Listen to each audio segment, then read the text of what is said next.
Discuss this as well for our next story. Please stay with us. As Israeli Prime Minister Benjamin Netanyahu has declared a full-scale invasion of Gaza, Israelis in Tel Aviv are now opposing the expansion of the war. The residents are saying that bringing the hostages home should be the priority.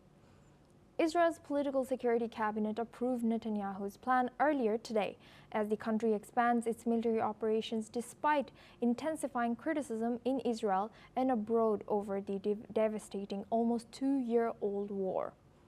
Meanwhile, Hamas in a statement has called Netanyahu's comments a blatant coup against the negotiation process. There are 50 hostages still held in Gaza, of whom Israeli officials believe 20 are still alive. Most of those freed so far emerged as a result of diplomatic negotiations. Opposing Israeli Prime Minister's announcement, here's what the residents of Tel Aviv had to say. I think it's a death sentence to hold the hostage that are still being held there. It's the wrong decision to do it at this time. I think that we have to bring all the hostages back home safely. Afterwards, if they decide to take over the entire Gaza Strip, it's their decision. I think we should do something about the Hamas anyway, but not at this time. It's true that Hamas is refusing to the deal, and this is why the Prime Minister said it's the only way. However, the Prime Minister said a few things that never happened, and unfortunately, almost 700 days after October, we still have 50 hostages in Gaza, and still Israeli soldiers are being killed. And we need to have a serious change. I think first and foremost, we need to bring the hostages home. That's most important. And after that, I think that the war in Gaza needs to end because so many soldiers are dying. And it just doesn't seem like there's any clear plan moving forward. So unless there's a clear plan, we should end the war, bring the hostages home, and stop so many soldiers from. Now we go back to our guest discussion with Yossi Cooper-Wasser. He's an Israeli intelligence and security expert. Thank you, Yossi, for staying with us.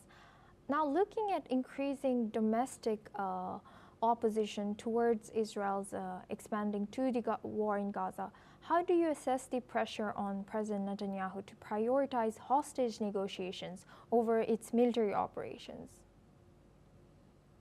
I don't think there's a growing opposition to the government.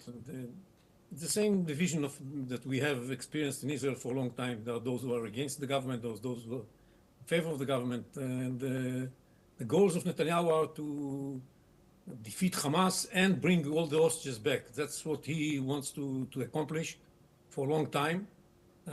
We did manage to bring back about 200 of the hostages, not through only diplomatic means, but through military pressure that was translated into diplomatic achievements. And but when we are left with only 20 living hostages, Hamas' readiness to show flexibility is limited, and they left the negotiations. The reason why we don't manage to bring more through negotiations is that Hamas left the negotiations. They don't want to listen to anybody, and they stick to their policies that they would be ready to discuss the release of the hostages only if we succumb to all of their demands and actually give up. That's something that's not acceptable for the government. We understand many people say, let's give up. And there's a school of thought in Israel says, let's give up just in order to get the hostages back.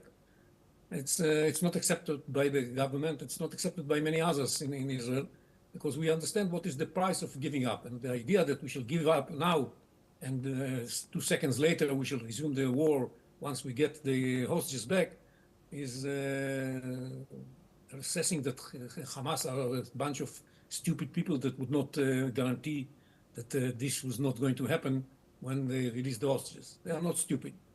And that's why this is not going to happen. And we know that. And that's why we have to make sure that we reach both goals simultaneously. Defeat Hamas and bring back the hostages. It's, fighting a war is a problematic thing, and the price is to be paid. We can't fight a war without paying any price. Everybody pays a price for this war. Hamas paid a heavy price. We are paying a heavy price. The population in Gaza is paying a price. Everybody is paying a price because of this war that was imposed on Israel. We didn't begin this war. This war began on 7th of October 2023 by Hamas. with this terrible massacre. And we know that we cannot allow Hamas to stay in power because they repeatedly said they're going to carry out another 7th of October. Yossi, thank you very much, Yossi Cooper-Wasser, for joining us and sharing